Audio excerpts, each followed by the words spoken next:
Okay, alright. So another Patreon critique. This one is from Corinne, and basically she sent me 3 images, and I decided to pick this one because I can kind of talk about it the most, and it'll cover the other things too. And so she's worried about her designs being generic, and she's asking for advice about designs and ideation, and I'll try to talk about that as I go ahead and critique this this painting. All right, so the first thing I want to kind of focus on, I could see what's going on, but in terms of a painting, I think it needs a little bit of juice, maybe some spice. Well, I think color harmony is what I want to look for. I pulled up some paintings that I found in my reference folder, and these are by Vasily Polomev, I think that's how you say it. I'll put the name in the description. And you'll notice that his color palettes, although they're a bit, monochromatic, they all still feel within the same range. This is like green kind of overall color palette. This is more of a reddish magenta color palette. Even though there's green stuff here, it still feels like it's in the same magenta palette. And here is probably closer to what you have, where it has the earth colors and stuff. But I think one thing that I would do, and I think it's just a quick trick if you're running out of time and you want to make everything kind of feel harmonious, and it's that I'll just use an overlay layer. So I made a new layer and set it to overlay, and just use the airbrush and maybe like pick this orangish green that you have over here, and just kind of let it go over everything so that it feels unified. And at first it might feel like it's all kind of too punchy, but you notice that it all kind of welcomes each other into the same family, if that makes sense. And I'll just use an eraser and lightly erase out in certain areas so we can still have some of that other color variation. But the point is, if you watch my basic color tutorial from a long time ago, I talked about how every color should show up in every part of the painting one way or another. And this kind of just does the job for you. So if we were to look at this layer on normal, that's what it looks like. If I set it to overlay, it does that. And if we turn it off, it all kind of just separates, but this brings everything together. I'd even probably lower down the opacity. Anyway, so I found some other references for this. So I found this one for the rocks, and one thing I want to sort of talk about is the level of contrast and the form that's happening. And although you have something similar happening here, it's not as definitive as it is over here in the reference. And when you're at this stage, I think if you want to avoid generic designs and stuff, you got to pull in just references and spend some time finding unique shapes and stuff that when you do over and over again, you'll sort of develop your own style and shape language. And the reason I picked this one is because the area on the bottom, it has the trees and the grass, and so instead of just these brush strokes and blobs of green against green, we can have content, and we can allow ourselves to use this as reference. So let's go ahead and see what I would do with this as my reference. Now I understand you have the white on the outside vignetting it. That's perfectly fine. Personally, I prefer not doing that kind of stuff. So the thumbnail read is pretty good. It has you can still tell what's going on when you're zoomed out. It's a good job there. It's definitely a good start. So what I'm going to do is a new layer on top. I'll lower the opacity, make another layer, and I'm going to look at what's going on here and sort of let that guide some shapes and designs over here. And if you'll notice over here, it has the sort of directionality. You have these big, horizontal kind of lines, and then these verticals and these holes that go deep into caves. And then, that's an important part, that it goes in, you can sort of see what's going on in there. Those are things that will help your designs feel better. Then it has this coming out, and then sort of like a ledge, another ledge, and it casts a shadow onto itself. Then these rocks at the bottom. And it's okay to sketch over the reference to kind of say, hey, this is what's happening, so that when you glance over at it, you'll remember what you did. So maybe I'm going to actually first establish a horizon line so that we can feel out where the perspective is. I held shift when I did that. I'm going to say that Vertical can go here. And I'm going to just tap in the middle, hold shift, tap outside, go back to the middle, and keep repeating that until I have a perspective thing. I know I could just make a perspective brush or a custom shape, but I'm just lazy, you know, whatever. And that's good enough for me. And this was sort of arbitrary. It doesn't really matter. I mean, it does matter where your horizon line is, but I feel that that's pretty appropriate. And then you can, maybe it should be lower.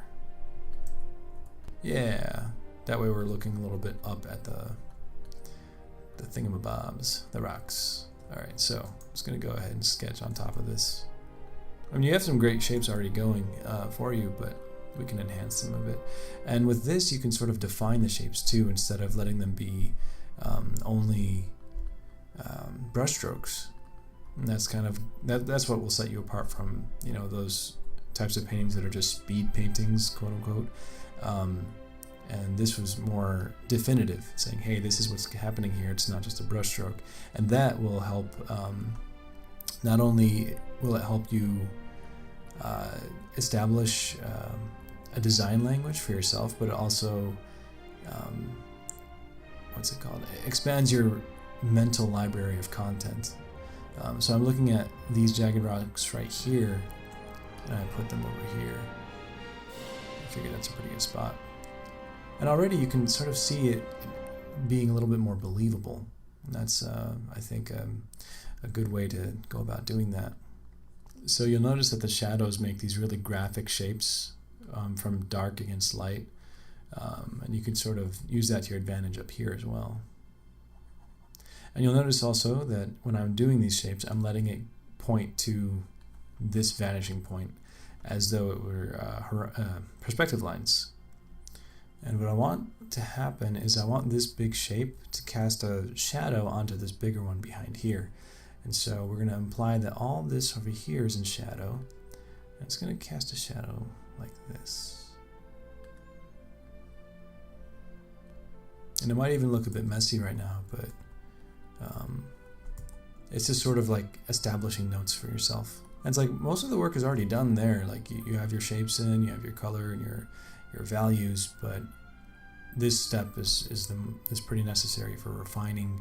And if you were to pass this off in like a studio or like for a project, they want to know what all this stuff is, because a loose kind of scribbly painting is just kind of an abstract mood painting with lighting. That's fine, but take it to the next level so that you provide a little bit more for your team or for your own project. For yourself, whatever. Also, there was another painting. So this is really cool. I really liked how the rocks casted those really black, red, deep red shadows.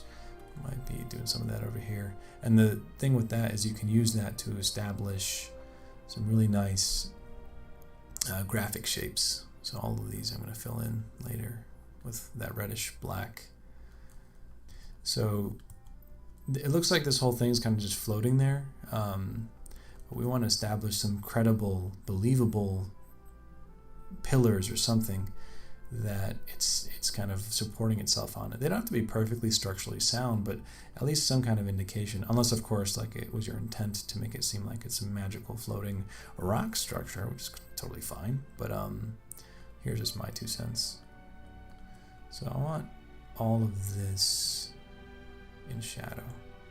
Everything down here to be in shadow. Because what that will do is it'll fill in this whole area with this kind of graphic triangle, and then there's going to be this graphic triangle here, and then when you zoom out, it starts to feel like that. You see how this reed is working, where the shapes are kind of playing with each other. So you got a big shape here, another shape here, and then you allow that graphic pattern to kind of do the work for you. And if we look at this one, let's take a look at these trees and grass. What I'd like to do is establish, if you look at how this has a the foreground area, which is this stuff, the middle ground area, just that stuff, and then well, I guess it goes directly to mountain, but you could even have a third area with even more stuff. That'll have a perspective effect, and it'll be a nice trick. So what we want to do, or what I want to do, is separate this whole grass area into 3 parts. So you got the foreground area, so this whole area will feel like its own group, and then you have maybe that, so this area will feel like its own group, and then another one here, and then it'll keep going off into the distance. But so now I'm looking at these trees, and there's just a variation of them. You got the round trees, you got the pointy trees, the skinny ones, and little shadows. Now, when you look at paintings like this, it's not like the artists are making everything up. They're referencing something. You don't have to be completely original on the spot every freaking time. You can actually reference things. It's okay. But you don't have to be a slave to the reference. Just allow something to influence whatever it is that you're doing. There's absolutely nothing wrong with that. And right now, these trees are doing just that for me. I'm going to let some of the trees pop up against that separation line that we just put in there. And the reason I'm putting the trees is because it helps sell the scale. So, without those trees, you can't really tell how big this stuff is. I mean, a person could be walking through like that, and that still, that could work, but, or they could be this small, right? But there's no cues of something that we know of, like if you have a fire hydrant here, we're familiar with fire hydrants, so we know how big everything else is. Like if we put the fire hydrant there, this looks like a big kind of like playground toy, but if we make the fire hydrant really small, now we know just how big that thing is. So you can use trees as a scale cue for that. Of course, they get smaller as they go into the distance. And this is just a quick crit, so I'm not going to go into too much detail, but these are the things that I would recommend working on. Now these tarps, I would highly recommend finding a direct reference of what these look like. I actually didn't take the time to look for that, but I can imagine at this scale there's going to be a couple things going on. Usually, in terms of realistic stuff, cloth usually isn't that big, right? If it is that big, it's going to be stitched together. There's going to be segments. Same thing with giant like windows on ships. Like you'll never have a big piece of glass. They're always kind of segmented because it's just not feasible. So maybe it's like a quilt or something, but find some way to indicate that it's cloth and that it's appropriate for that scale. And of course, you have to also think about how is this being attached to that rock? Is it tied using rope? Is there some kind of metal iron anchor there or something? But those are the things that will help make your piece believable and not generic. Alright, so I'm going to go ahead and paint this according to the line work and see how it looks. Alright, I think that, I kind of got carried away there, but this kind of shows like what you can do if you kind of have reference and you take the time to sketch out what things are. So basically we established lighting, a very definitive light situation based on what we saw here in the reference, and cast shadows, made things more defined in terms of like what things are, and of course it's just a quick crit, but I mean the next pass I would take is probably refining out these trees in the foreground and in the background, as well as figuring out what's going on over here. I actually might get rid of this red cloth thing. I don't know, unless I figure out like some kind of logical purpose for it to be there. But yeah, hope that helped. And again, if you are watching this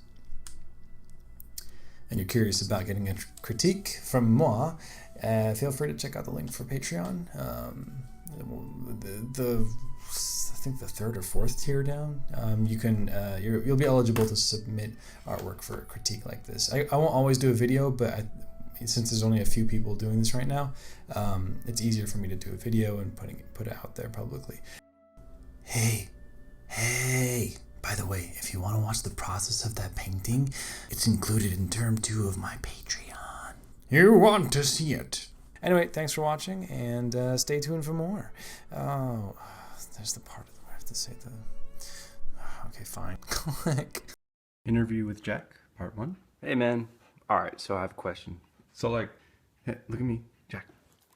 So, yeah, I grew up in a culture where I was kind of brainwashed to hate you for being a dog. And I don't know how I feel. How do you feel about that? Right. Okay, well, see, I'm working on that, and I think we could hit it off. What did you... Do you think that's a good idea? Yeah? It looks like you think it's a good idea. Uh-huh. Good. Right. I'm glad you think so. Oh.